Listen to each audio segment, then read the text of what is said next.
Normalize Black women expressing their emotions without labeling it as an attitude. Reposted on Instagram by TGIN Natural. Hi everybody, welcome to another new episode. It's Tuesday, the Toy Talks podcast. My name is of course Toy Washington, and each and every Tuesday I bring you a brand new episode. And with that, you guys gather and listen on your various platforms. So if you don't know, the podcast is available on Apple, Spotify, Google, and all major podcast platforms. Listen, this episode is going to be, I can't even say a little bit different, because when I do the scoping out of the episodes, I always think to myself, what is it that I'm trying to teach? You know, what is it that I want the output of the learning to be from each episode? And you will recall, like, we've done the financial education, we've done financial nakedness. The Toy Talks podcast teaches, guides, and educates Black women how to navigate the world of work and life. And this is the reason why, yes, you know, I talk about the world of work and that's what we do here, but there are things that are branching off from the world of work as well. We're not going to work all our lives without expecting to want to be in relationships. Some of us want to be in relationships. Some of us, work is a launch pin for other things, or a launch pad for other things. Maybe we want to create our own businesses and things like that. So as I'm educating, teaching and guiding you how to navigate the world of work, there are things that are part and parcel of work and of life. Relationships are one of them. Listen. Derek Jackson, Kevin Samuels, listen, I know a lot of us have had conversations in our household about those two men, and I definitely understand, recognize and appreciate that Kevin Samuels is very, very problematic. There are things that Kevin Samuels says that has merit, but his delivery and his objective of delivering what he has to say whilst crushing us Black women, whilst demeaning us Black women, is unacceptable. And that's what makes his messaging violent, as far as I'm concerned. And it is that age-old thing where Black men expect us to protect them, but they do not protect us. And I say some, not all. Kevin Samuels is not an example to me of what Black men should aspire to be, because he's preaching from the pulpit of a utopia that he doesn't actually live. We're talking about a man that's twice divorced here. Do you understand? Do I need to go on? Like, he talks about high value men, and he talks about women in almost quite a demeaning way, as far as I'm concerned. But what I have decided to do is, even though I have heard sound bites of what he delivers, I definitely want to have an informed opinion about him that is more than just the sound bites that I'm hearing. So I am going to subscribe to his YouTube channel, and I'm going to listen to some of the things he says. And then I'm going to come back here and take some of the topics that he's spoken about, and we're going to speak about it here on the Toy Talks podcast. And part of the reason for that is, a lot of us, we work so hard. We are navigating white spaces. We are navigating the world of work where we're not chosen first, we're not recognized, and we're dehumanized of emotions. And as I teach and guide you how to navigate the world of work, for a lot of us, and I definitely speak for myself here, work isn't everything to me. And for a long time, I allowed it to be everything. Work had to be everything because, number one, I was going through so much in my personal life, losing my father, not really having a sense of identity or self. And I needed structure, and I needed patterns, and I needed work to provide me that structure. And I definitely think the ups and downs of the world of work did serve itself to an extent, because it gave me stability when my world was crumbling around me. And that's me just giving it to you straight. But when I started navigating from an informed position, strategically, when I started doing my due diligence and navigating in a way that made sense, I started treating my career like a project. I educated myself more. I made sure that I dealt with my career and gave my career the respect that I felt that it deserved, because I knew what I wanted. I knew what my objectives were. And I've used this podcast and I've explained, I've spoken about various things, and I've given examples, my life examples as well. But there was this one time, and I'll never forget it, and this was when I did my level 4 SIPs. So for those of you who are like OGs and really know how Toy Talks really started, you remember that Toy Talks started from Snapchat. Yeah, that's where we started. We started from Snapchat. And I remember like I'd finish work at 6 and I would take these evening classes to do my Chartered Institute of Procurement and Supply, my diploma, level 4. So sometimes I was getting home like 11, 12 o'clock, midnight. And there was this one time I was on my way home and I was just like, I've missed 2 trains. There were some delays. It's almost midnight. I've got work the next day. I'm on my way home and I was walking down this road, right? And it was like poorly lit. And I thought, there is no one calling me to check if I'm okay. No one's asking me if I've eaten. And no one is sure not asking me what time I'm getting home. And I really felt this sense of loneliness. And this is me being emotionally naked now, okay? Because I feel like in order for us to really do the work on ourselves, we have to come and show up as ourselves to these podcast episodes. If you are not willing to show up as yourself, you won't be able to take in the information I deliver here. And that's the truth. And I know that part of that honesty starts from me and you understanding where I'm coming from in order to deliver these episodes to you. I felt lonely. I was like, if I didn't come home for 24 hours, no one would know. And for me, I was working so hard. I was holding down a full-time job. I was doing these evening classes, taking my exams, doing my revision. I didn't really have much of a social life. And if you know me, I don't really have much of a social life. I'm very much a homebody. And during that period of my life, I didn't really have much of a social life because I couldn't really afford one. And the little that I could afford to have as a social life was eaten up in the fact that I had to revise for these exams. Now, my objective at that time in my career was that I wanted my level 4 diploma in SIPS. I already had my law degree, already went law school, master's in law. And I was like, right, you know, this is where I see my industry going. I need to do this course. I had a plan, I had an objective, I had a plan, and I had clear outputs. And I definitely felt like I've always been a very independent person. I've always stood on my own 2 feet. My dad had always told people like I'm raising my daughter like the boys because there's going to come a time when I'm not going to be here and I need her to feel strong enough to stand on her own 2 feet or recognize that it's okay to fend for yourself rather than depending on a man to do that. I don't want to raise my daughter like that. And he would say that to anybody and everybody that ever questioned why he would take me to the garage when he got his car fixed, why he would teach me how to pump tires, why he would teach me how to change light bulbs. He would always tell them, if I could teach the boys, I could teach my girl, you know? So being independent, leaving home early, you know, standing on my own 2 feet, it was also very lonely as well. And that's the bit that no one ever tells you or no one ever prepares you for. Because when you talk about independence, what you're really saying is standing on your own 2 feet by yourself. So I definitely felt that. And I think I took it too far because I was very much that person who hid behind work so that I didn't have to deal with certain things. So, for example, I would hide behind my career as a barrier to the reason why I hadn't met someone. Until one day, one of my friends, he called me up to check how I was doing, asking me to go out with a few of them for drinks. And I was like, oh no, I've got like exams in 2 weeks. I can't. And he said, Toya, you're never going to meet a man in your house unless he's underneath your bed. And I remember like physically looking underneath my bed just to check. And for me, I definitely felt like I had to put myself out there. And the only way that I could do that realistically was going on dating sites. And that's what I did.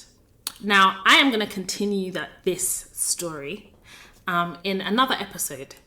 I'm not going to continue it here. And the reason why is because I wanted to set the scene so that when we do talk about it in depth about my dating experience and kind of how my work and my career played into how I dated, I want to make sure that you guys have the context. Do you understand?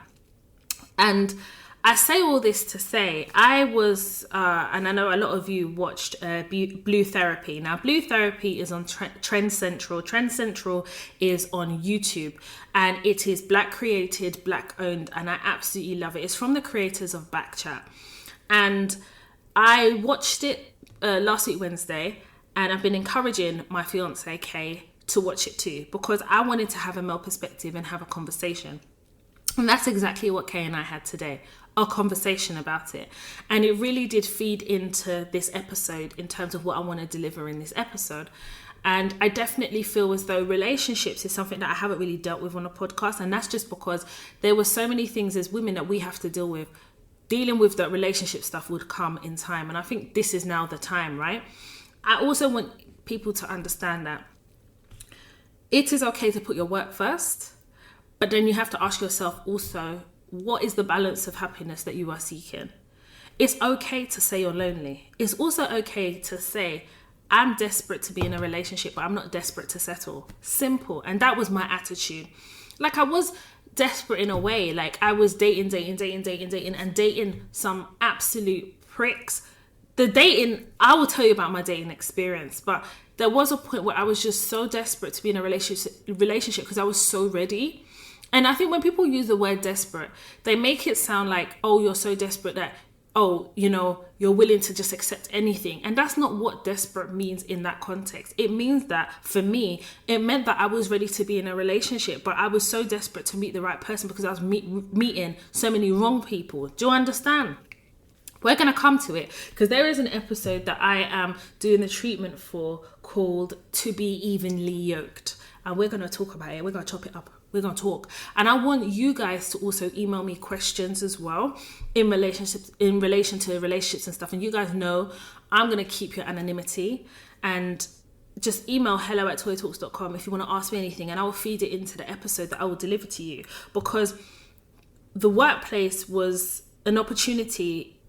When I was working in different organizations, I was hearing of people in relationships. I was in teams with people getting married and things like that. And I was very much the single person, or I was the only single person, or I was the only person that wasn't dating. And how that played into my life. Like, some people do not have, like, they don't have chill, especially in the workplace when you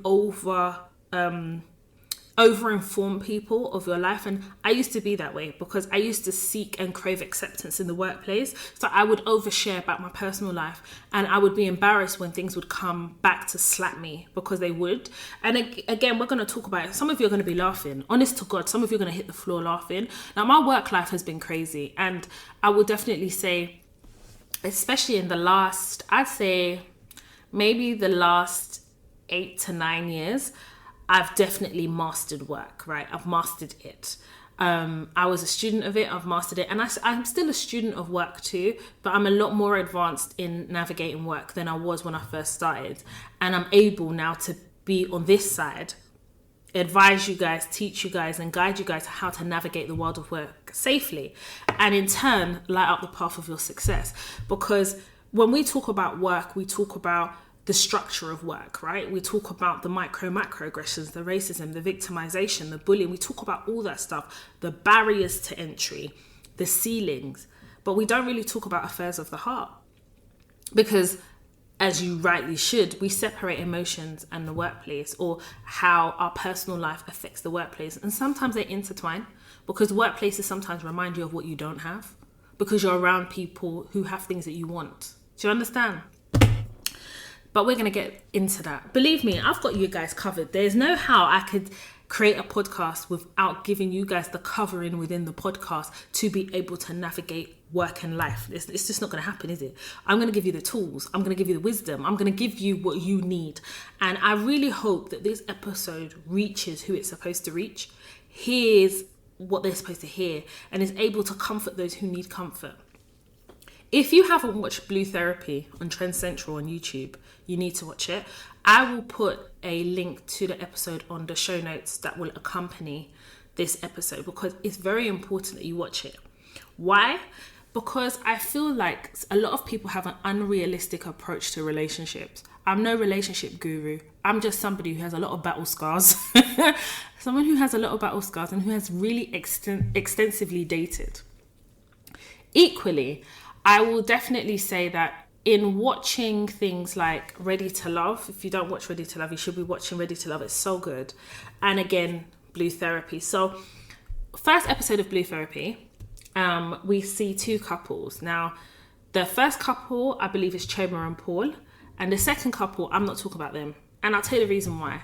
The second couple was so immature. I just thought, you know what, there's nothing about that couple that I feel like I want to talk about here. There's a lot of childishness. From when I heard that the guy didn't respond back to her because it took her 2 hours to respond to him, I was like, I don't have time for that.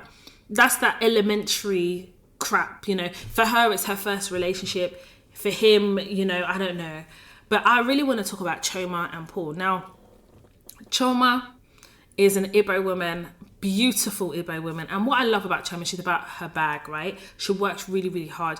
Those of you who may recognize her, not know where you've seen her before, she used to be on Backchat. And I like the way that she's developed her business. And she's very truthful. So we see these two couples are effectively going to therapy.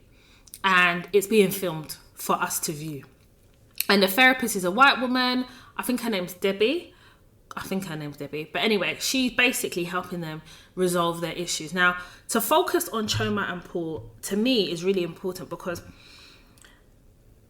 if you guys have been listening to Kevin Samuels, High Value Man, all of that. Paul, from an optics perspective, you would think he's a high value man. The way he carries himself, even before he talks. Choma is very self-aware, very reflective, and she is very direct. And I really love that about her. I love her honesty and her unapologetic honesty and her ability to just be herself. Because I feel like when people enter relationships, sometimes they think that you become one person. You are both still individuals and you come together. And the key word there is together. You don't become one person. You become two individuals that have agreed objectives, number one, and who have come together on a spiritual basis to, you know, love on each other, to care on each other, to be each other's covering. But I still maintain that me and Kay, yes, we are together. You know, the church will say you become one. Yes, you become one on a spiritual level, but individually, like we're still individually us. Do you understand? Anyway, I think what bothers me about Paul is that Paul has a very... Okay, put it this way. I feel like with Paul, he's image gang. He is the personification of what image is. When Choma was talking and saying that he works in and amongst like people who have a lot of money, very influential and things like that. And they don't have 10 grand to just blow in one day. But what happens is, in trying to keep up with the Joneses, Paul is blowing 10 bags. And then in the week, he's chasing the bag to make up for the money that he spent. And as soon as she said that, I had chills all over my body. Because you guys know the episode that I was financially naked with you guys about, you know, kind of my relationship with money and things like that. And when I heard that this is how Paul behaves, I thought, in my head, I was thinking, when you are dating, you have to date with intention and purpose. You do realise that. You've got to deal with dating like it's a project, because dating is a project. But some of you deal with dating like you deal with your jobs. Every opportunity, you think that you need to grab that opportunity. Some of you are not fussy about the opportunities that you're going to accept in a work setting, and you transfer that attitude to a relationship. Some of you are not fussy enough about doing the work to project manage the dating process. It's a project. Because number one, you should be dating more than one person at a time, by the way. You should not be exclusively dating someone. If you're going to date properly. And I keep going into the other episode, but I need to say that here, because Choma must have realised that Paul's association with money was like that, where he chases the bag. You must have known. And if you didn't know, that means you didn't do your due diligence. Paul to me is all about image, okay? And it's part of that is because of the industry that he is in. And I say industry that he is in. When he was asked what he does for a living, this man never gave a straight answer. He said that he is a provider. I don't understand. I actually don't understand how you could be with somebody and ask them what they do for a living. They tell you they're a provider. I will run, because I don't know what you're providing. And this whole this whole thing that people have, ride or die. No relationship should cause me to die as I'm riding. No, it cannot. So for me, when Paul was talking, I was very concerned. I was concerned at the fact that this man is in therapy. He hasn't bought into the therapy process, right? He's quite resistant to it. I think all of us could agree. But he's people were describing him on social media as a narcissist. And I don't think I'd go as far as saying that. I don't think I've seen enough of him to conclude that or make that, assumption. But what I will say is it was very, very telling when Choma was saying, I'm not your business partner. She said it a couple of times, because at the very first episode, in the very first scene with them, she introduces him as her boyfriend. He introduces her as his partner. And I thought that was very, very symbolic. Very, very symbolic in a sense that when she says, I am not your business partner, but he is Image Gang. So for him, you are part of his brand.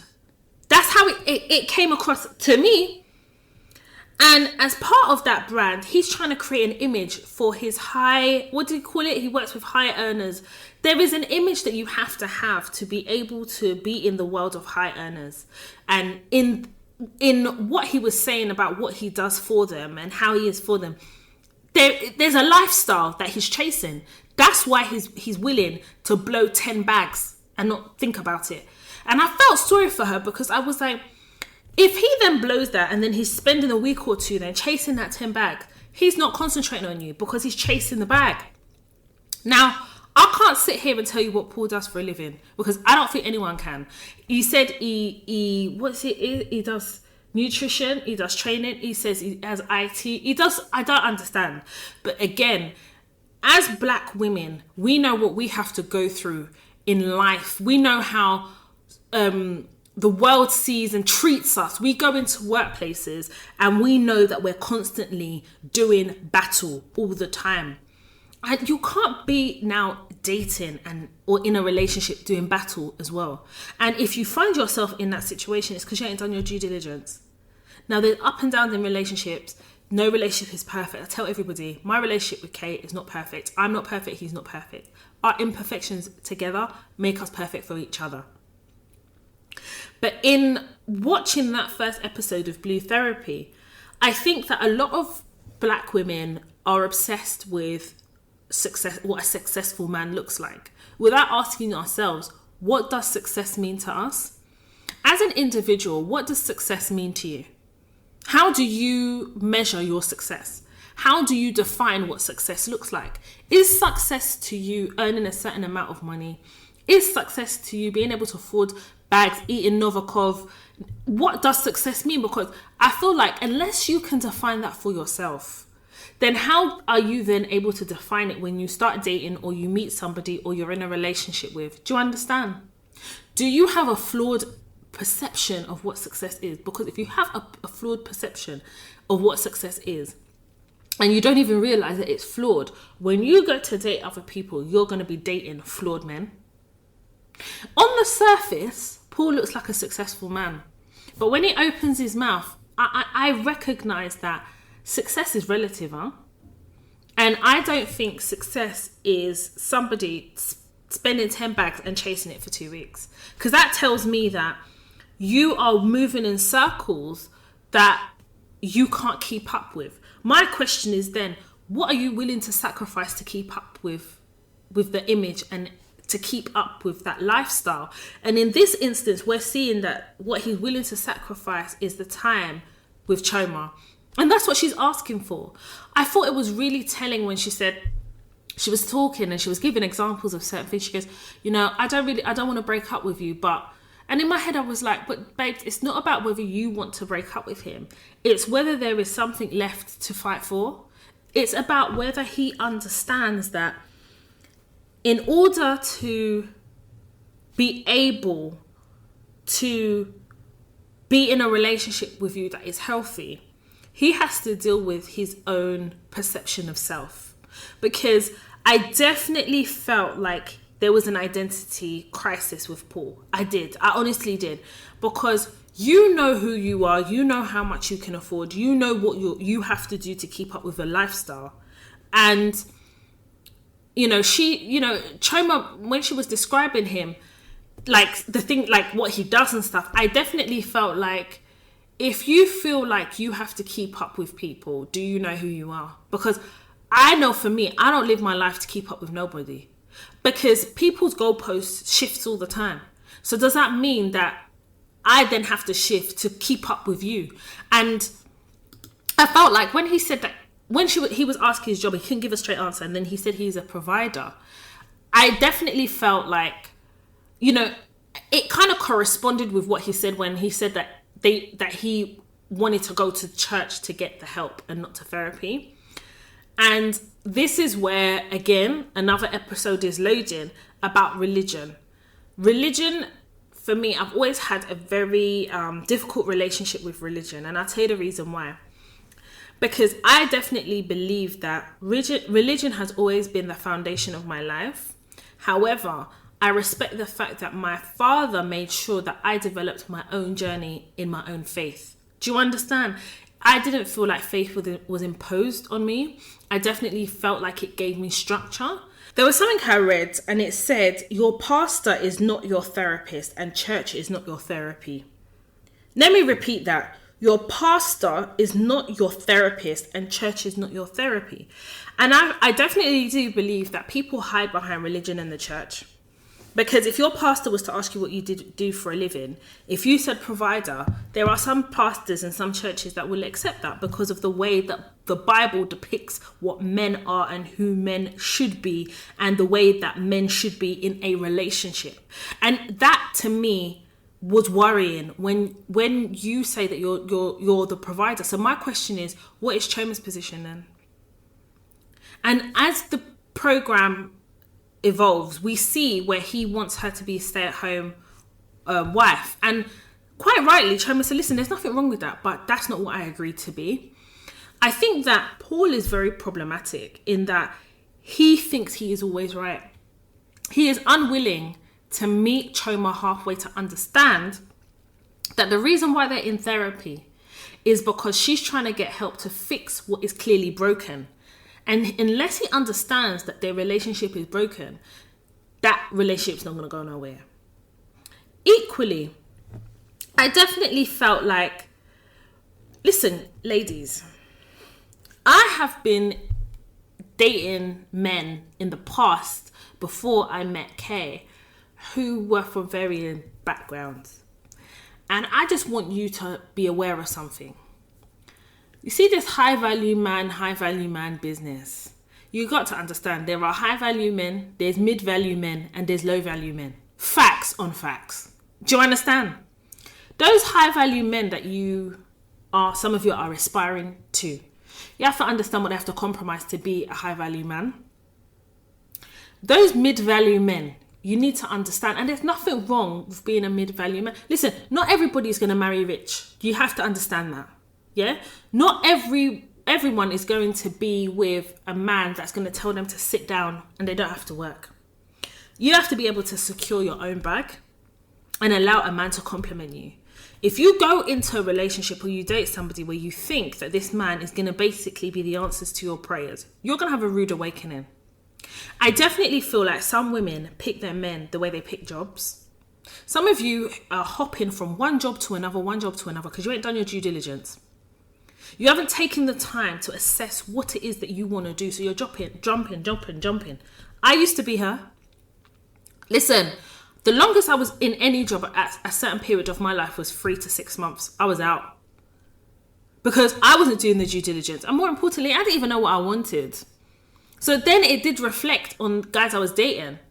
Because for me, if I took the time to deal with my career like a project, I think that I could have avoided a lot of things.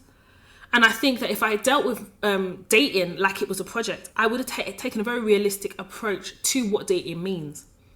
I have met women that are so desperate to be in a relationship that they compromise. And the things that they compromise on are the things that are going to make them so unhappy. Because some women would rather compromise and be unhappy than be single.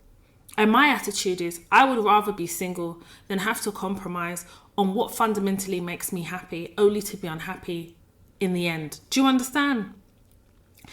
I definitely felt with Choma that she has a very clear understanding of identity and who she is. But I definitely felt like she was settling. I couldn't help but feel that. Because you're in a relationship, from what I can see from the first episode, and believe me, if it wasn't for the fact that you've put yourself in this episode, I don't have anything to say. Do you understand? But I see it as a teachable moment in watching that, in understanding that when we settle, we've all settled before. I've settled before. In past relationships, I have settled. And I was miserable for it. Because I look back on it and I think, I would never do that now. I would never be that person. But some of us settle because we feel as though, and I'm gonna go out and say this, right? We're taught, finish education, get a job, get married and have kids. That is how I was raised. No one teaches us how to meet that person that we're supposed to get married to. No one actually teaches us what dating is. And I think part of that is because culturally, a lot of us are from backgrounds where you were introduced, or introductions, or even arranged marriages. That's the generation that my parents are from. So I definitely feel like when my parents moved to this country, I don't know how they thought I was going to meet this man. And if you speak to your parents, they want you to marry someone from a good family, this, and this. And that would be their definition of high value. 9 times or 8 times out of 10, those men really don't exist. They don't, I'm sorry. You get to a certain age bracket, yeah? Like, I'm 36. So when I was dating with intention, I was about 20, should I say, I wasn't 20, I'd say I was about 30. When I was dating for intention, I was about 30. When I was about 28, I feel like I was still figuring out self, right? So at 30, I was dating with intention. And it was intention to meet somebody that could potentially evolve into something great, that could evolve into marriage. I'm going to talk about all of that in an episode. I've got 2 episodes that I'm scoping out that I know that you guys are going to love, because I'm literally going to strip back everything. I'm just going to tell you what it is. I feel like where we were not taught how we were going to meet that person, a lot of us have just been walking in the wilderness. And what happens is, if some of you are like me, we overcompensate, right? By being so great at work and nailing that, or at least nailing our careers, okay? Maybe work is a bit sketchy, but in terms of career, and having those objectives and knowing what you want to achieve, even hitting those financial brackets, yeah, we do it, great. And then we're like, okay, at some point we think, I want to be in a relationship, I need to meet someone. And then it doesn't level up to where you are at work, if that makes sense. You almost feel like you're starting again, because we're not really taught how to date, or what to look for when you're dating, and how to decipher and discern when you're dating. I know I wasn't. I learned the hard way. How am I dating somebody who tells me that they went to the north of England, or where they went to start a clothing business. Now, you live in London. Why are you going to the north of England? Whatever. I didn't think of anything because I was just so naive. And one of my friends, I was telling her he was acting weird, like he had to be home by a certain time. He was just acting weird, telling me he's staying on his friend. No, he's staying on his couch because his friend was looking after his house while he was away. My friend was like, Toya, he was in pen. I was like, what do you mean he was in pen? She's like, yeah, he must have been in prison because that don't make no sense. And I remember, I can't believe I'm going to tell you this. The second date, I kept looking at his ankles and there was a bit of a bulge. I think he was out on license, mate. I'm going to put it to you, he was out on license, because there was this bulge on his ankle, and I'm sorry, this was like August time, it was still quite hot, you're not going to be wearing like thick socks. That looks like HMP ankle bracelets, okay? But I didn't even realise that then. I hadn't even done my due diligence enough to understand that. I told my friend and she immediately knew what it was. I wasn't dating with intention. I was literally dating because I didn't want to be lonely. So I wasn't doing the due diligence that I needed to do to discern and ask those difficult questions. Do you understand? I felt the pressure from work to kind of not be single. Like, people used to take the piss out of me because I overshared with things. And also as well, you know, you spend more time at work than you do at home. And I definitely feel like you hear the conversations, you hear the celebrations, and you think to yourself, I'm nowhere near that. How do you understand? There's a lot of things that you go through at work. And I definitely feel like, as I'm teaching you guys how to navigate work, there is a part of life that I have to also teach as well, or add to, or give my penny's worth, if you like, because I definitely know that for me, work used to be everything because I felt like I had nothing. And when you start looking at why you have a certain relationship with your workplace, a lot of you will see it's because you are avoiding having to deal with certain things. I will always say to you that when you are watching these programs, there is something to learn, and you have to be open enough to learn from those programs. Like, I learned a lot. Like, watching that episode 1, I saw a lot of the mistakes that I made when I was a bit younger. And those mistakes were born out of ignorance. It was born out of a little bit of desperation, innocence, and ignorance. And now I can look back, and if I was to speak to the younger Toya, I would say to myself, you need to deal with your dating like you do your career. Because if you deal with your dating like a project, when you get into the relationship, you don't have to deal with the relationship like a project, because you would have done all your due diligence up front.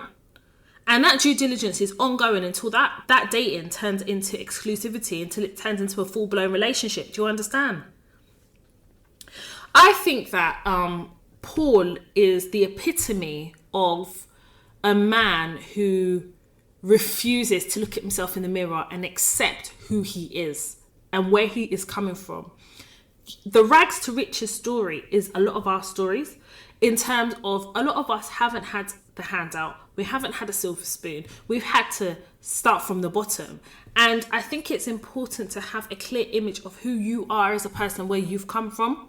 What scares me about Paul is where he's not able to give a straight answer to the therapist. I wonder, is he able to give a straight answer to Choma? Because she seemed to be very interested in what his answer would be when he was asked what you do for a living. And I couldn't help but think it's because she doesn't necessarily know the full extent of what he does for a living. That's a red flag to me. And this, I'm just basing this on what I saw and what I heard watching that as a viewer, okay? Listen, a lot of our black sisters want to be with a successful black man, okay?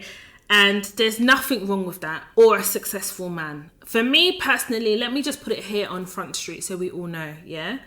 My type is K. Insofar as, if we're going to talk about aesthetically, I love a tall, dark skin, bold hair, goatee. That is my aesthetic type. Personality-wise, there was a lot of things that I knew that I needed, and until I went through the dating process, I didn't know that that's what I needed. And this is what I tell people: you need to date. It can't be exclusive dating. You need to date. So I did non-sexual, non-exclusive dating. I can't wait to tell you how I dated and who I dated. My dating stories will have you on the floor. And what would happen is I'd go after work, and me and my big mouth will tell people at work. So then by the time the next day comes now and that date has gone down the drain, I'll have to, explain what happened on my date. I used to be so embarrassed. Anyway, I don't want to spoil the episode, because I'm very excited to give you that episode. It's been brewing for a while. But I say this to say, when you are dating and you're going through that dating process, one of the things that needs to be part of the checklist is whether that man is emotionally available, because Paul on Blue Therapy is not emotionally available, or if he wasn't available at that point. And when your woman is sitting there basically telling you, this is what makes me unhappy, I am not your business partner, I feel that I am emotionally at a deficit when you go and blow 10 grand on the weekend, because during the week then you're chasing a bag that you blew, and I have to pay the price for that. and I'm at an emotional deficit. She's basically saying she's unhappy. And I don't think that he was joining up them dots. It was very uncomfortable, the level of defensiveness that he was showing. You've got, listen, rightly, wrongly, whether you wanted to or not, you've showed up to a therapy session. You've signed up to this process. There are cameras there, right? So you know what it is. This woman is basically putting your business on Front Street. You're either going to be honest and meet her halfway, or you're going to be how Paul was. And Paul was unavailable, he was defensive, he was disrespectful, he was rude, and he was arrogant. I don't know what you have to be arrogant about. And the more agitated he was getting, the more shiny his bald head was becoming. I was just looking at him, I was like, what is really this? I would definitely say that when I was on Twitter, there was a lot of people saying, oh, Choma can do so much better, this, and the third. And I don't think anybody is in a position to say that, because you're so much better may not be what she considered as so much better. And who are we to say that she could do better? What I feel like, in my opinion, it's not about whether she can do better or not. It's about whether that is the right man for her. Listen, let me tell you something. There was something he said that was so problematic. And he said, when he was asked about what he does for a living, he was saying that no man who has investments in this, crypto and this and this, is going to show his woman his bank statements or how much he earns. And that was a fucking red flag. That was a siren. Listen, I can never, ever be in a relationship that I'm intentional about. And you're talking about marriage, because she was talking about premarital counselling and all of this. So you see this man as potentially your husband, and he can't be financially naked with you, and you can't be financially naked with him. Let me tell you something. If you are in a relationship and the intention is you're working towards marriage, and your partner cannot show you their bank balance or all their bank account details, you need to run. Because when you get married, when you're walking that path, you have to be able to be honest with each other. Are you not going to buy a house together? Are you not going to have a joint savings account or any type of joint something? So how is it that you think that you could be in a relationship with somebody with the intention to marry, and you can't even be honest about your finances? That ain't a relationship. That is not a relationship. What that is for now.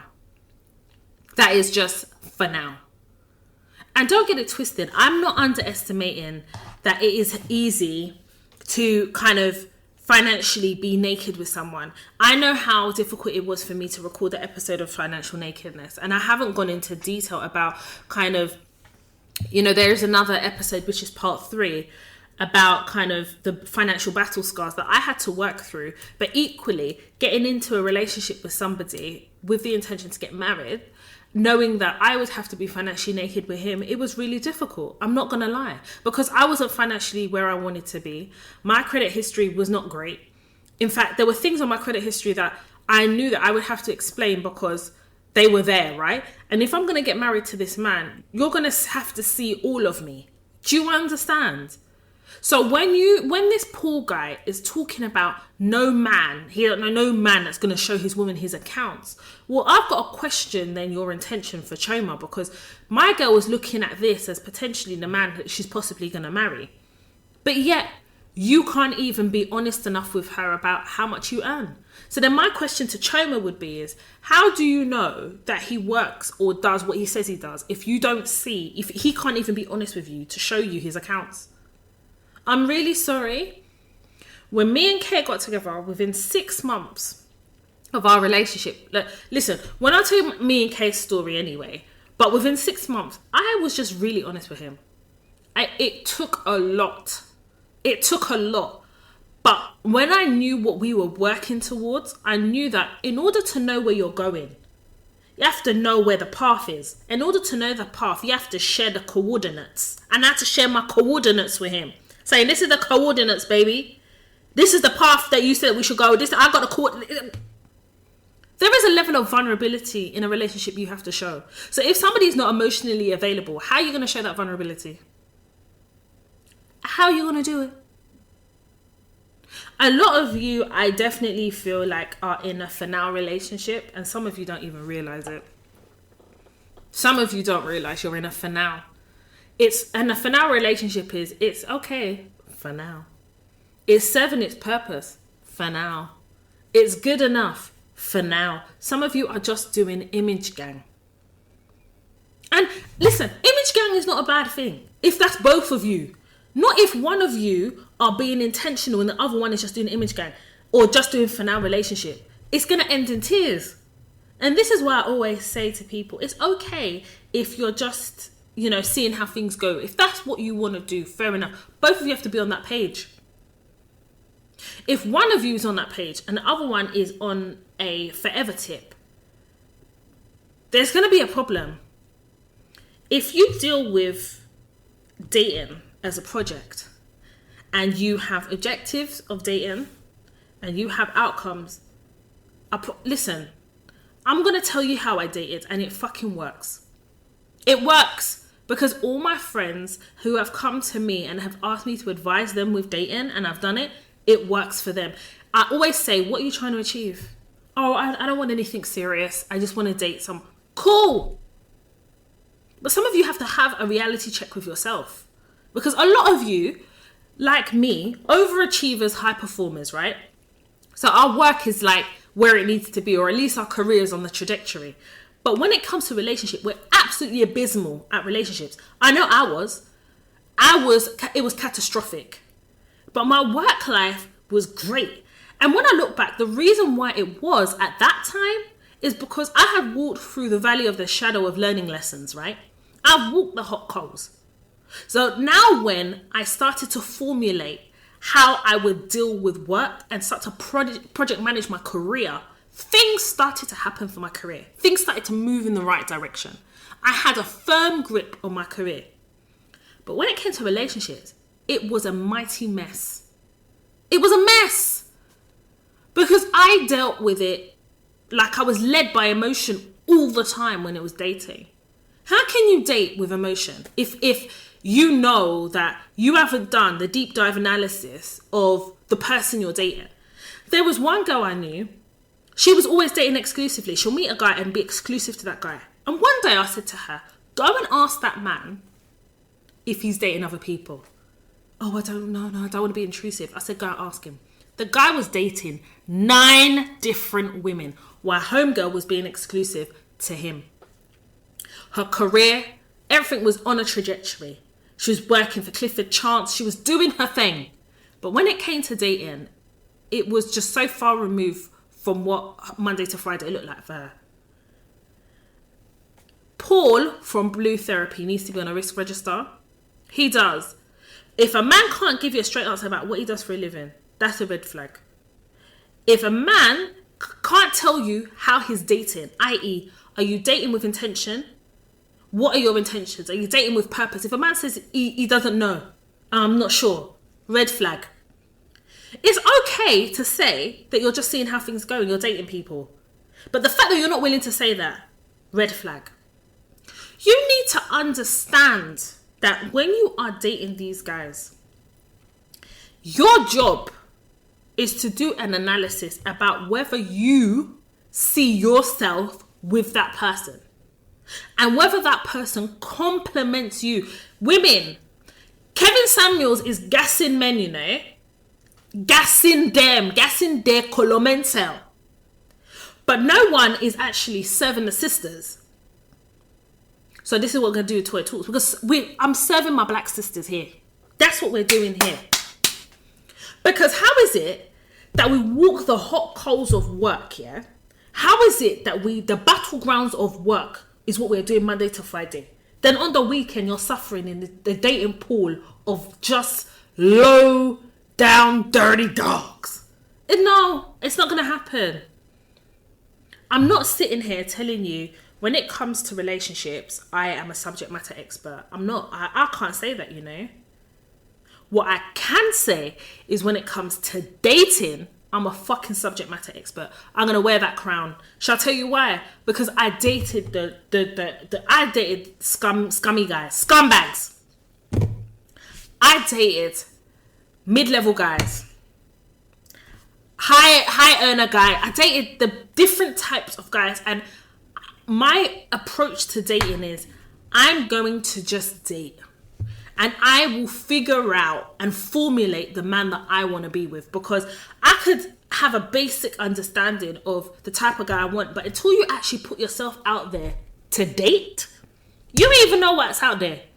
There are some sharks out there. There are some guys masquerading as good guys that have 5 kids, 5 different baby mothers, 3 times divorce, looking for his wife. If that's what you want, that's great. But I had to figure out me. Do you know that when I understood who I was as a person, it made dating easier for me? Because these men couldn't tell me who I am, and a lot of them would try to. A lot of these guys were very intimidated by my career, because a lot of us women, we kind of have it a bit more figured out than guys. Even if we're trying to figure out, we're a bit more ahead of the curve when it comes to kind of what we want to do, or at least trying to figure out than guys. I think I can say that. And men found it intimidating. And when I was fearful of dating, I would use it as a weapon. I used to weaponize my career to weed out these guys. I'm not going to lie to you. You know me, I'll tell you. I used to weaponize my career. Do you know, I would listen with my chest. I was working at Goldman Sachs. You couldn't tell me nothing. What? My shoulders were high. Little did a lot of these guys know that my shoulders may be high, but the way I was squandering my pay and squandering my bonus, Jesus Lord. But it was image gang. I was doing image gang because the optics looked amazing. What?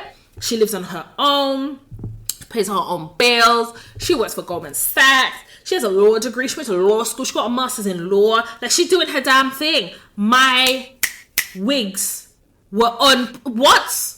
I was her. But what that was hiding was how unhappy I was, because I felt like when it came to my career, I was project managing it. It was going seemingly in the right direction. But when it came to relationships and that, I just it weren't cutting it, babe. It wasn't. And I then started to internalize what was wrong about me. And there was a couple of things that were wrong with me because my approach wasn't good. I definitely feel as though in watching Blue Therapy, I think what it has kind of shaken is the perception that women have about what a high value man represents. Because I feel like a lot of people don't understand that. Listen, the pool of high value men is quite small. Now, what do you define as high value man? Maybe a high value man is somebody who has his life together. He owns 2 houses. He works this job. He does this.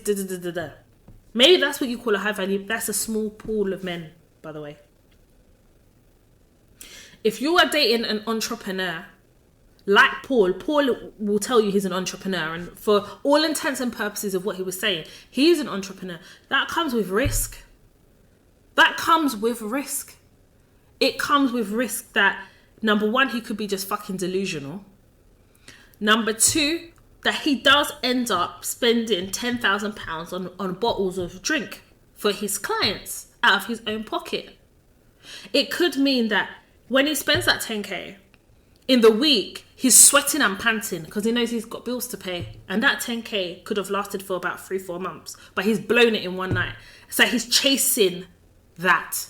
For some entrepreneurs, being with an entrepreneur, that is what it's like.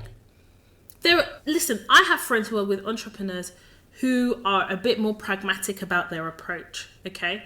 There are some people who are entrepreneurs that make educated and informed decision about investing and taking investment and financial risks. Do you understand? Again, it boils down to what their relationship is like with money, what is their relationship like with reality, because some people are so fucking delusional, they're not in the real world like you and I. But when you date somebody who's an entrepreneur, there is a risk associated with that, whether you want to accept it or not. But Paul needs to tell us what he's entrepreneuring. That's what we need to know. Because he does IT, he does nutrition, he does crypto, he does all this. Maybe those are all his jobs. That's cool. But I would like to see your bank account statement. I need to know who's putting money in your account. I need to know that. Hello. No man is going to allow my hairline to recede further than what it is, okay? You have to choose your hairline first, sisters. You do. Are you going to have sleepless nights not knowing what this man... Let me tell you something. It is your job to know who you are dating. I.e., if it's dating with intention, it's your job. Especially if you're exclusive. And especially if you're in a relationship with them. I need to know what y'all doing. I need to know your tax code, please. Does it change every April? I need to know. Listen, some people are like, I just want to get married. I just want to do this. I want to do that. Do you know the steps you have to get to that point? Sis, I'm 36 years old and I'm engaged. Do you know the challenges, the doors and the rooms I've had to walk through and in to get to this point? I had to figure out what I wanted by dealing with dating like it was a project. There is nothing that I see in Kay that I didn't know about. Or, do you understand? Like, there's nothing in this character that really shocks me. I did my due diligence. You're always learning something new about your partner, okay? And that's on period. And there are going to be things that you don't like. But there are also going to be things, and in my opinion, there are things in Kay's character that he doesn't have. And there's things in my character that I don't have. And that is where the complementing each other comes from. Because the things I don't have that he has complements me and vice versa. Again, dating with purpose and intention is very different. Very, very different than dating to just see how it goes. We're going to get into all of that. Something else I will definitely say about Blue Therapy on Trendcentral is that it was very clear to me that their relationship, Paul and Choma's relationship, was very different to both of them. I felt like from Choma's perspective, she was looking for affection, she was looking for covering, and she was looking for, you know, there was something he said, he was like, you knew what it was when you got with me, and now you're switching it up. You used to like Burna Boy, but now you like WizKid. And I'm like, what the fuck? But I got it. Like, for him, he lacks consistency. In his mind, he sees it as, this is how you met me. So what's your problem? Maybe that is how he met her. But maybe from her perspective, what induced her, what seduced her into kind of dating him and then being in a relationship was great. But she's looking for the evolution now. Because for her, she's dating with intention and she's dating with purpose. So for her, the purpose is, i.e. to get married, because you hear her say it. She's researched into premarital counselling. So she's looking at this as, this is what we need to do to get to that point. Not one time did I hear Paul allude to marriage. Not one time did I hear Paul refer to Choma as his girlfriend. Not one time did I hear any type of plan for the future. And that made me uncomfortable. Now, this is just episode 1. Maybe as the episodes progress, we will see a bit more of that. But first impressions are really, really, really important. How he's introduced himself to us is really, really, really important. Because Choma, we kind of know her before. Some of you may not know her. Maybe this is your first time to meet her. What you see is what you get. She's a typical Igbo woman. Typical Igbo woman. I know an Igbo woman when I see one. I see some of my own self in Choma. I definitely do. But I just feel as though with Choma, you are settling for potential. How many of you are dating potential?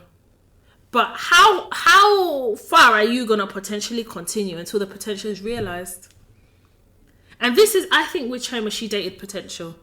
And I think this is why he's now questioning why she's trying to switch it up. Like you knew what it was. Yes, but I was hoping that you could potentially be better than how you were when I first met you. How is it that the therapist is asking them, how do you spend time together? Paul opens his mouth and he says every 28 days they review their goals and objectives to see how far they've come, how much they've saved. That's what he considers as spending time. And do you know why? Because he sees the relationship as a business. He sees her as a business partner. The one thing that she said that she was not is how he sees her. That is a problem. Because Choma wants love. She wants affection. She wants the nice parts of the relationship. She wants to feel like her value is worth more than the business partner he's trying to make her into. Because she knows who she is. Choma knows who she is. She knows her identity. She knows her value. And she understands and recognizes that he is not treating her according to the value that she knows that she brings. And that is going to be a problem. So I hope that this has been a prelude for number one, Blue Therapy, that is on Trendcentral on YouTube, and also some of the relationship episodes that I'm going to be recording here for the Toy Talks podcast, especially for us working career women who center our career, but we don't necessarily allow relationships to factor in our plans. And it's important that in life we have a balance, and some people just don't want to be in relationships, and that's fine. But there are people who do want to be in relationships, and people who have been like me in the past, where I have hidden behind my career as like my protective armor because I wasn't ready to delve into relationships. And I've definitely been in toxic relationships where my career has often been a problem for certain guys. I've definitely felt as though I wasn't good enough because I wasn't in the same pay bracket as a certain guy that I was dating. And I definitely want to talk about that here on the Toy Talks podcast. I think as we navigate the world of work, we're also navigating life. And I think in navigating life, it's important that that I create a safe space for us to share and open up and have a safe space to be honest in. And I love the fact that you guys each and every Tuesday will continue to listen in, learn, and teach others as well, and put others onto the Toy Talks podcast. So many of you reach out to me, and I want to just tell you guys that you guys motivate me so much, because when you guys tell me how Toy Talks platform and podcast has changed the trajectory of your life, your career, how you navigate work, some of the things that you have to deal with at work, it really does comfort me. It really does motivate me and inspires me to keep going. I definitely feel like sometimes, you hit creative lulls, and, life takes its course the way it does. But one thing that I've always been committed to is consistency. Consistency in the platform, consistency in the podcast, and consistency in the messaging. This platform, the Toy Talks platform, is to Black women, for Black women, about Black women, as I teach, educate and guide Black women how to navigate the world of work safely as we light up the path of our success. Success is attainable for each and every one of us. It's about how we achieve that success. It's about how we project manage our careers. It's about the objectives that we place in and around our careers. But equally, I recognize that there's a balance of life, right? We're still human beings. We're more than an employment number. We're more than a paycheck at the end of the month. We are human beings, and dealing with often the mental health aspect of work as well, which I know that I've dealt with in connection with certain episodes.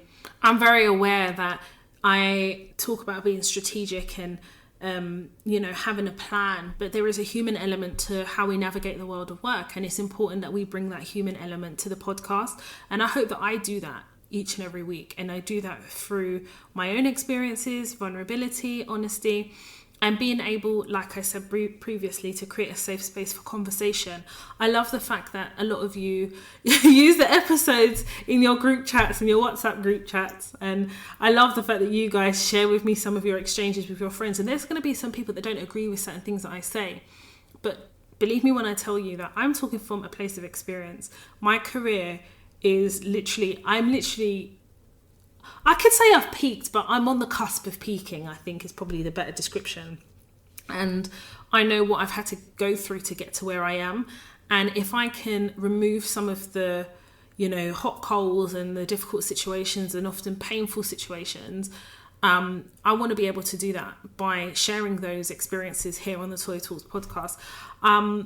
So yeah, I think I'm going to leave it there. And the next episode, and I don't usually do this, I don't usually tell you the name of the next episode, but I'm going to do that.